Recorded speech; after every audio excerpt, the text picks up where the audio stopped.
Magandang hapon. Hello. Yo, Narinig ba tayo dyan? Oo, rinig tayo lahat yan. Medyo natakot ako sa director natin na ilagay po. Kasi mamaya bigingin na naman tayo eh. Pero magandang hapon dyan sa lahat na nanonood dyan. Isa na namang araw, isa na naman tamang usapan together with Kuya Nick, Alo, and this time ang guest natin, yung champion captain ng Cobex Masters, yung recently concluded lang. Hindi ko masasabi milyonaryo kasi mamaya malalaman nyo yung presyo ng kanilang winning. Kasama natin si Kenneth Coloma aka Fly Solo. Magandang hapon, pare koy. Magandang umapon. Magandang Agod. ako pa yung na-late eh. No? Ako pa yung na-late. Wala ba tayong pangalan dyan, direct? Para, hinahanap. Meron eh. Kasi kapon nakita ko sa overlay ni Red eh. Pipindutin niya yan. Di ko lang alam kung kinakabahan ba siya o hindi. Pero, etong tamang usapan, again, is a show wherein mapag-uusapan natin yung mga nangyayari sa Dota. Kasi napag-uusapan naman namin yung nangyayari sa Dota, pero syempre, nakapokus pa rin yung tao sa in-game. Pag nanonood ng mga qualifier, di ba? Pero syempre, ang aim neto is that para meron tayong dedicated na show para kung meron silang gustong malaman, di ba? Dito nila mapanood yun sa tamang usapan para magtuloy-tuloy yung growth ng ating industry sa Dota. Diba? Di puro laro lang. Oo. Hindi puro in-game. Kasi syempre, kita mo yung NBA, meron din namang mga ESPN na Sports Center. Inside the NBA. Interview. Oo, mga interview. So, yun na nga, mga sir, no? So, without further ado, ang topic natin for the day, syempre, given mamaya ESL 1 Birmingham qualifier na, ayun ang topic natin ngayon. ESL 1 Birmingham preview, and tutulungan tayo ni Fly Solo. Hop, saglit. Sabi ko sa'yo eh. Tutulungan tayo ni Fly Solo i-dissect yung mga possible matchup na pwede mangyari. Okay? Aside from that, syempre magbibigay kami ng prediction, pero again, yung prediction kumbaga, hula lang naman yun. Kumbaga, based on personal lang naman yun. Okay? So, aside from doon din, meron tayong konting kamustahan with Fly Solo. Kung ano ba yung nangyari sa kanila dun sa may India. Guys, yung Cobex Masters po kasi, it happened sa India. Hindi lang po online tournament yun. So, ayun nga, kulang lang ng exposure kasi sinabay nila ng minor qualifier. Diba? Pero LAN event po yun sa India. Mamaya papakita namin yung mga images at yung mga videos ng mga kaganapan doon sa may India, and konting chit-chat with Fly Solo, and yung special topic natin for today, dalawa. Okay? Since dati kasi puro isa-isa lang eh. Ngayon, dalawa yung special topic natin for today. Yung unang special topic natin is pinaka-trash talker na player nakilala ni Fly Solo. Isang nakakainis sa trash talker, may nakakatuwang trash talker naman talaga kasi. Meron. Yung feeling nila nakakainis sila, no? Pero hindi naman pala, nakakatawa lang. Nakakatawa lang sila. So, yun yung unang topic natin. And then yung pangalawa nating topic is yung kung nung nakaraan, bumuo tayo ng Dream 5 na mga dating TNC at saka mga lumalaro sa TNC. Ngayon naman, bubuo tayo ng Dream 5 na mga Filipino player na hindi lumalaro sa TNC, Fnatic, Mineski, at saka di kasali sa region. Yun. So, yung mga players na medyo under the radar, kumbaga, sa mga tao, mamaya malalaman natin. Magbibigay ako, magbibigay si Ken, magbibigay din si Alo. Okay? So, sa mga nanonood dyan sa Facebook, Kumu, at saka sa YouTube, again, this is Kuya Nick together with Alo at saka Fly Solo. Let's jump straight into our first topic, ESL 1 Birmingham qualifier, Southeast Asia. Ito yung una nating balita. Nag-confirm na yung TNC by posting kahapon yung mga teams na sasali, Amplify, Mineski, Tigers, at saka TNC. With that, confirm na lalaro sila. Confirm na lalaro sila sa C qualifiers. Kasi before, parang after nila matalo sa minor, pinag-desisyonan nila kung sasali pa kami rito, take a break muna kami hanggang ESL 1 Mumbai. Nag-break sila ng 2 araw and then bumalik sila kahapon. So, nag-usap-usap siguro sila kung Oo. sasali tayo or hindi. And sabi naman nila, gagawin nilang syempre, practice din. Oo. Doon sa darating na Mumbai naman. Pero, ang question dito is, given na nag-break sila, wala silang enough practice for this qualifier, Ken. Oo. Yun nga. Oo. Kasi nag-break sila eh. Paano ba yun? Kumbaga, gagana ba yun? Kunyari, may qualifier ngayon, wala tayong practice for this qualifier. Gagana ba yun? Oo, gagana yun kasi ano na, di ba, galing sa talo, kumbaga, burnout sila masyado. Oo. Stress sila, so kailangan nila ng break. Ng break. Oh. Break din talaga. Mas kailangan nila yung break rather than the practice. Oo. Kasi kilala naman natin yung TNC eh. Alam mo naman yung mga capabilities niya eh. Lalong-lalo na, kilala mo si Oo, Armel. kilala ko yung mga yun. Armel used to... Pati Gabi. Si Gabi tsaka ano, Sino ba yung kakampi mo dati sa Asian Si- Arena? si Gabi tsaka Armel. Gabi, Armel, nagsimula sa Asian Arena. Oo. Tapos sino-sino kampi mo? Gabi, Armel, Skep, putik. Kerry. All-star. All-star nga dati yun. Pero yun, naging kakampi kasi ni Fly Solo dati yun, sila Armel. Pero yun nga, yung point is, talagang such talented team, mas kailangan ng break. Mag-break. Oo. Para ma-clear yung mga minds nila, para maging ready. Kumbaga, yun yung naging preparation nila para dito sa qualifier na to. So, meron dalawang ways of preparing. Una, yung mag-practice ka talaga, grind. Grind. 'Di ba? Yung pangalawa naman, para lang mawala yung mga nasa isip mo. Oo. Pahinga rin. Malinawagan ka muna. Ano no? Malinawagan. Oo, Ano? yun. Tama ba yun? Malinawagan. Tama. Maliwanagan. Maliwanagan. Maliwanagan. Maliwanagan. oo. Maliwanagan ka muna. Malinawagan. Ayun, so, kailangan muna nilang maliwanagan sa mga sarili nila. Oo, ang dami nilang pwedeng Oo. pag-usapan. So, next natin, given na confirm na nga yung TNC, confirm na rin po yung mga first match-up natin. Yun. Mamaya ito mangyayari. Magkakasabay ba yung schedule? Hindi. Magkasabay. Ay! Ba't ginawang 3 days? 4 na sabay, 2 magkasabay, susunod na series, 2 magkasabay. Yung pangalawang day, isang best of 3, yung huling day, isang best of 5 na default pa yung game 1. Hala, +1 pa yun, +1 pa yun. Plus 1 pa yun.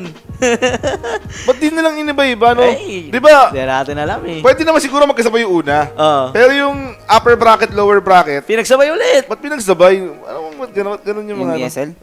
Ganun yung 3 days kasi sila. Kasi 3 days ganito yan eh. Meron tayong qualifier na nakalan yung minor, 2 days. 16 teams, single elimination na bracket, 2 days lang. Tapos nakita ko yung qualifier ng ESL 1 Birmingham, sabi ko, 4 teams. Pero 3 days. So ayos, mapapanood natin lahat ng laro, walang magkakasabay. Pero kita mo ngayon meron 4 na series na lalaroin ngayon. Oo, ngayon. Bukas, isang series lang, wala pang kasabay. Wala pang kasabay. Tapos grand finals, wala rin kasabay. Wala rin kasabay. Hindi, malamang. Ay, hindi! May kasabay! Parang tangano. Magkasabay yung China sa si. Oh. Dapat nga, kung pinaghiwalay man lang nila yun pwede Di ba? Oo, Parang mag-overdesign mag-China ka na. muna, mag-QC ka, tapos mag-EU ka, then NA. Kaso wala Para mapanood ng lahat, di ba? Magkasabay din. Ba't ganun? Ba't may ganung schedule, Ken? Ba't ganun yung schedule? Sa inyo hindi Siguro nag-aabol. sa inyo hindi factor sa inyo kasi regardless lalaruin niyo naman di ba? lalaruin niyo naman. Pero kasi yung mga audience natin, gusto ko mapanood si Mineski tsaka Amplify.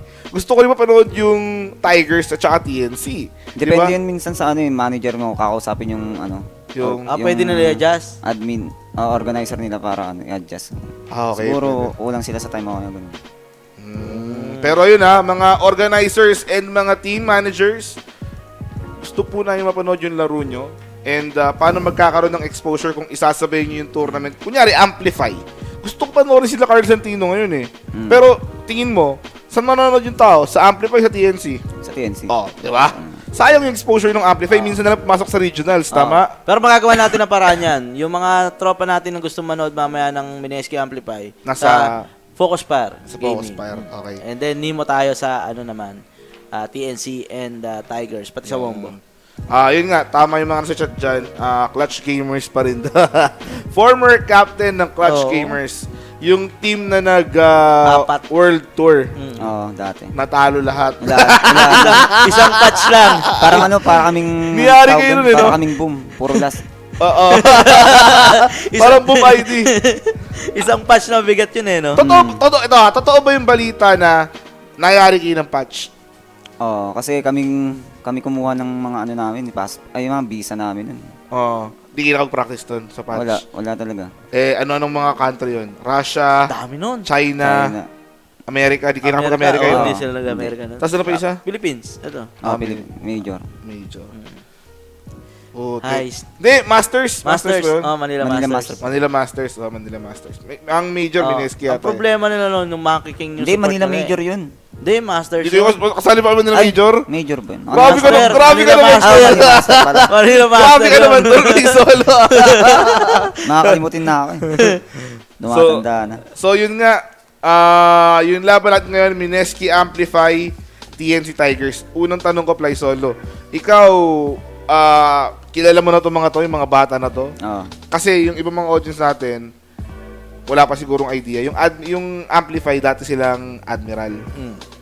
Ang mga lalaro dyan is si Jeyo, si Carl Santino, si Boombox, si Rio, Rio mag-o-plane. at saka sino yung mid nila? Ay, Ah, si si Kerry. Si Bensoy. Bensoy. Bensoy. So, halong Team Cebu at Ah. saka Team Manila. Okay? So, sa tingin mo, anong chance ng Amplify against these top dogs ng Southeast Asia? Tigers, nakalaro nyo na. TNC, kilala mo naman. Mineski, nakakalaro nyo rin dati yan. Siguro kung may gulat factor lang yung Amplify. Kumbaga, hindi naman kilala ng Packet Mineski yung Amplify. Yun yung advantage nila. Oo.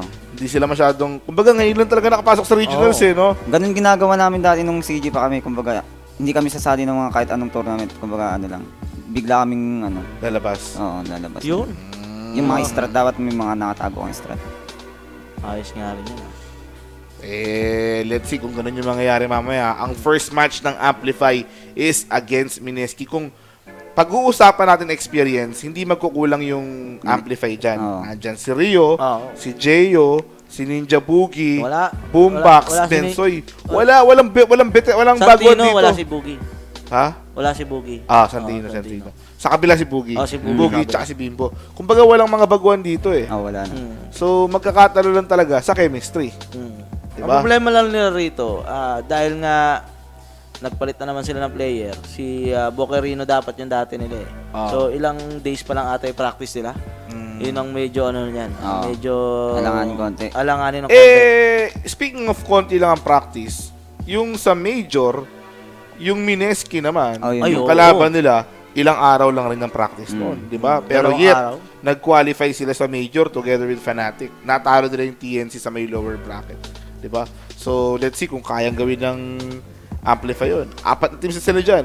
Isa lang kukunin. So, kumbaga, ilang percent chance na manalo sila? Ha? Ilang percent chance na mag-qualify sila? Diyan? Ah... 25. Akala ko tatanong pa eh. So, sa mga nanonood nga pala dyan sa YouTube, nababasa namin yung mga comment nyo. Kung meron kayong mga suggestion, drop nyo lang dyan. Okay? Third topic, pare. Other region for ESL 1 Birmingham. Meron ba tayong ibang region dyan, direct, na image para makita namin yung option namin?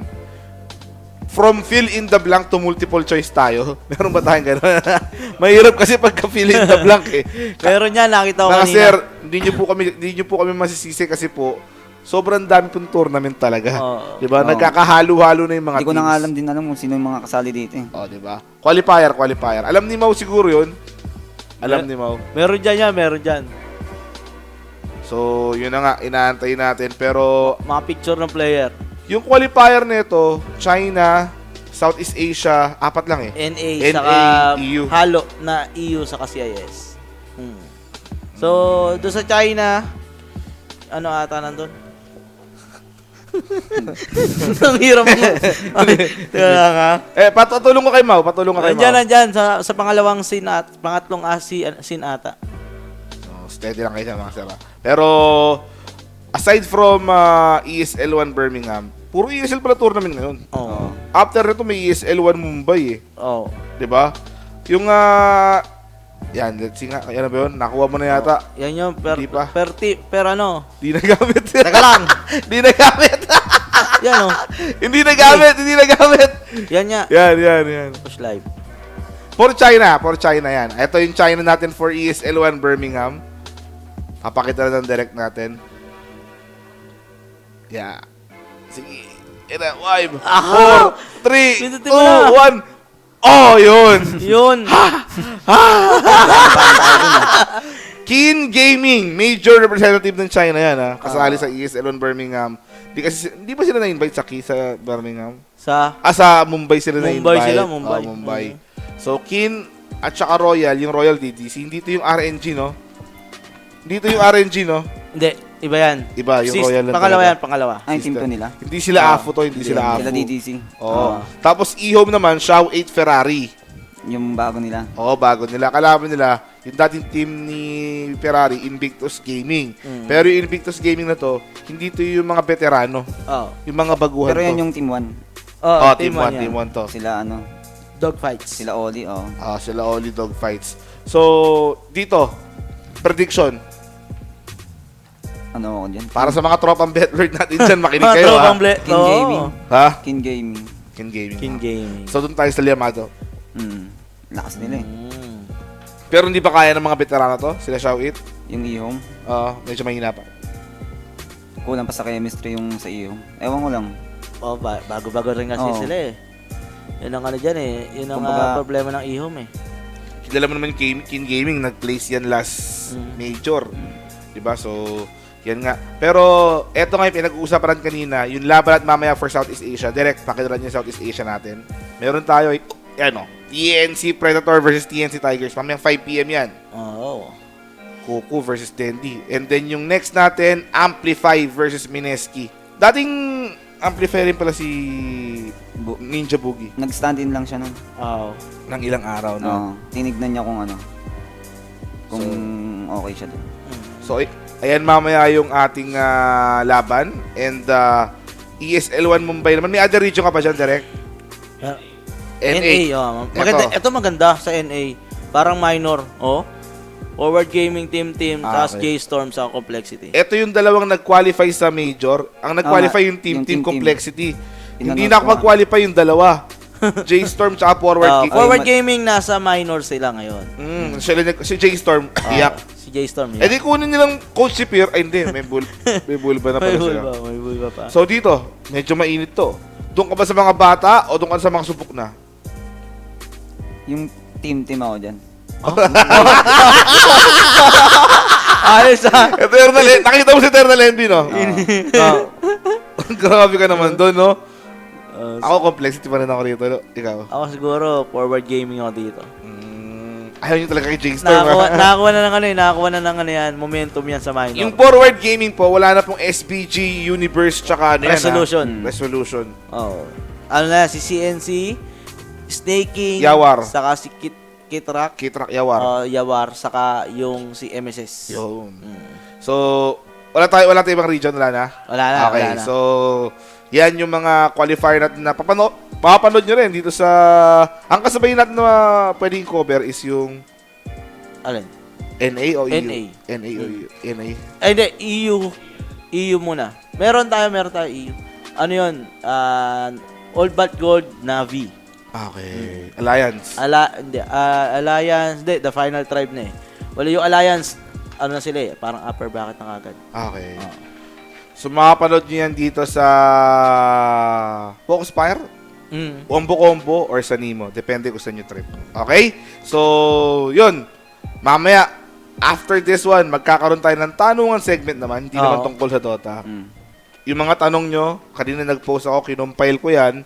And ngayon, tatanungan kay Ken Coloma. Pero before you go, if competitive player ka and gusto mo mag-pro, nasa bahay ka lang, and gusto mo ring lumaro ng mga tournament na araw-araw, be sure to check ito. Yan, ePulse. Okay? Ayan yung link natin. Nandyan. Yan. Diyan kayo mag-register. bit.ly/epulse_Kuya Nick. Yun, no? Meron dyang mga tournament na pwede nyo salihan. Mga $10 na prize pool. Oo. Araw-araw. Pustahan lang. Araw-araw yan. So, kung gusto nyo kumuha ng pamusta rito, be sure na mag-register. Gamitin yung link natin. Okay? Meron din siyang mga 1v1 para sa mga tropa natin na Mahilig sa 1v1. hindi. Walang Bida-bida. kakampi. Mga walang kakampi. Walang Mga walang kakampi. kakampi. Okay? Mga walang kakampi. bit.ly/epulse_Kuya Nick. Kuya Nick. So, yung mga tanong natin, anong gagawin sa pera ni Fly Solo? kamusta ba yung Copex Masters, sino yung mga trash talker na player, malalaman natin yan. Pero short break lang muna kami mga sir sa pagbabalik namin yung answer ni Fly Solo. Kaya huwag kayong aalis, magbabalik kami dito sa tamang usapan. Inom lang rin ako tubig, sinisinok na ako eh. We'll be right back mga sir. We'll be right back.